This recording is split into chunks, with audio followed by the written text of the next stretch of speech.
मित्रों नमस्कार। आज हम बीए पाठ प्रथम के महत्वपूर्ण टॉपिक जो हमारा चल रहा है सामाजिक स्तरीकरण, उसके स्वरूपों के बारे में चर्चा करेंगे। इसके 4 प्रमुख स्वरूप हैं। नंबर 1 दास प्रथा, नंबर 2 जागीर, नंबर 3 जाति और नंबर 4 वर्ग। क्रमवार हम इन पे चर्चा कर रहे हैं। दास प्रथा, स्लैवरी। दास प्रथा असमानता के चरम रूप का प्रतिनिधित्व करती है, जिसमें व्यक्तियों के कुछ समूह पूर्ण रूप से अधिकारों से वंचित रहते हैं। अनेक कालों एवं स्थानों पर दास प्रथा का प्रचलन रहा, किंतु प्राचीन समय में यूनान और रोम में तथा 18वीं एवं 19वीं शताब्दी में दक्षिणी अमेरिका में इसका प्रमुख रूप से प्रचलन रहा। दास प्रथा औद्योगिक व्यवस्था के समान ही रही। दास प्रथा के उदय के साथ साथ कुलीन तंत्र भी प्रकट होता है, जो दासों के श्रम पर जीता है। आधुनिक युग में समाजवाद, मानवाधिकार एवं जनतंत्र के विचारों के विपरीत होने के कारण यह प्रथा लगभग सभी देशों से समाप्त हो चुकी है। दूसरा आधार है जागीर, स्टेट। जागीर प्रथा का प्रचलन मध्ययुगीन यूरोप में रहा, जिसे प्रथा एवं कानून की मान्यता प्राप्त थी। जागीर प्रथा में 3 प्रमुख वर्ग थे: पादरी, सरदार एवं साधारण जन। प्रत्येक वर्ग की जीवन शैली एवं संस्कृति भिन्न भिन्न थी। सामाजिक स्तरीकरण में सर्वोच्च स्थान पादरियों का था, क्योंकि उस समय राज्य चर्च के अधीन था। नियमानुसार तो पादरी सर्वोच्च थे, किंतु उन्हें कोई पद प्राप्त नहीं था, इसलिए वे व्यावसायिक रूप से राजवंश के सरदारों के नीचे माने जाते थे। लेकिन अब ये व्यवस्था भी लगभग समाप्त है।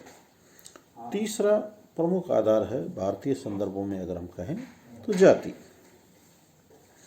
जाति वह सामाजिक समूह है जिसकी सदस्यता जन्म के आधार पर प्राप्त होती है और जो अपने सदस्यों के खान पान, विवाह, व्यवसाय संबंधित अनेक प्रतिबंधों को लागू करती है।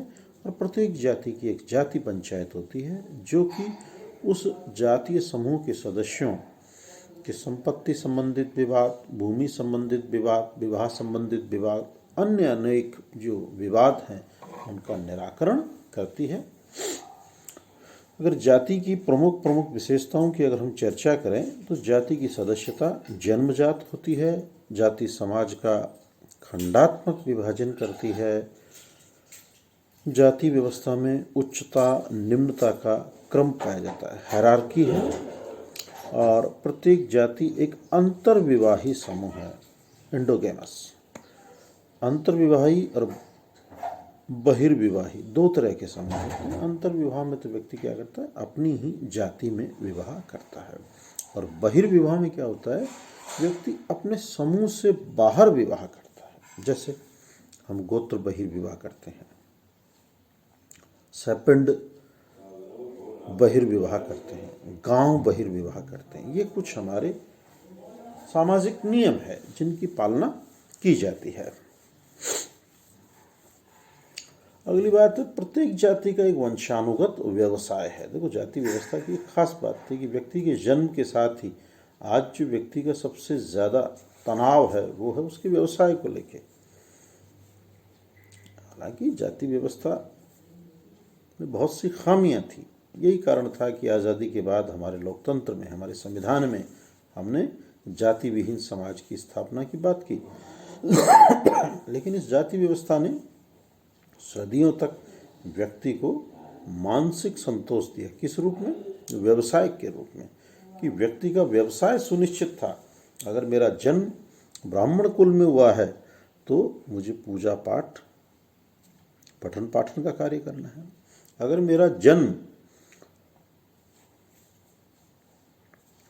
सोने के आभूषण का कार्य करने वाले परिवार में हुआ है तो मुझे उन आभूषणों का ही कार्य करना है। यानी प्रत्येक जाति का अपना परंपरागत व्यवसाय था। प्रत्येक जाति के खान पान और सामाजिक सहवास के नियम भी सुनिश्चित थे। इससे तात्पर्य है कि व्यक्ति क्या खाएगा, किसके हाथ का पका खाएगा, किसके साथ खाएगा, इसके सुनिश्चित नियम थे। इनमें किसी प्रकार की कोई कोताही नहीं थी। सुनिश्चित था कि प्रत्येक के क्या खान पान होंगे।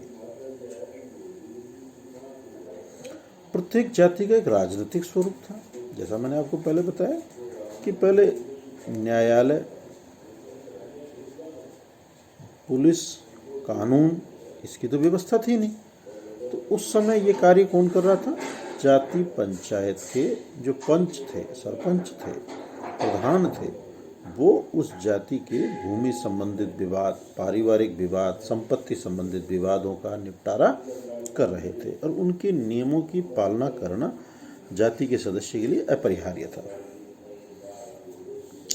अगली और महत्वपूर्ण बात है कि जाति की सदस्यता संपूर्ण जीवन के लिए थी। इससे तात्पर्य हुआ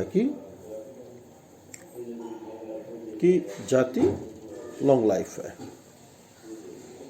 व्यक्ति के जन्म से लेकर मृत्यु पर्यंत, और उसके बाद में भी व्यक्ति उससे विच्छेद नहीं हो सकता। वर्तमान में काफ़ी चेंजेज आ रहे हैं भौतिकवाद के कारण से, शिक्षा के कारण से, नगरीकरण के कारण से, चेतनाओं के प्रचार प्रसार के कारण से, लोकतांत्रिक समाज की स्थापना के कारण से अनेकों अनेक समाज में परिवर्तन आ रहे हैं। उन परिवर्तनों से हमारी जाति भी अछूती नहीं है।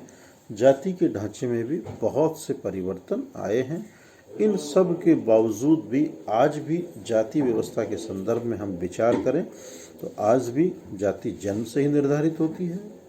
आज भी व्यक्ति अपनी जाति नहीं बदल सकता और आज भी बहुसंख्यक भारतीय समाज में जो रिश्ते हैं, वैवाहिक रिश्ते हैं, वो व्यक्ति अपनी जाति में ही कर रहा है। अब जाति से इतर भी हो रहे हैं, लेकिन आज भी हमारी जो मान्यताएं हैं वो जाति के इर्द गिर्द ही है। कल मैं आपसे वर्ग की चर्चा करूंगा। धन्यवाद।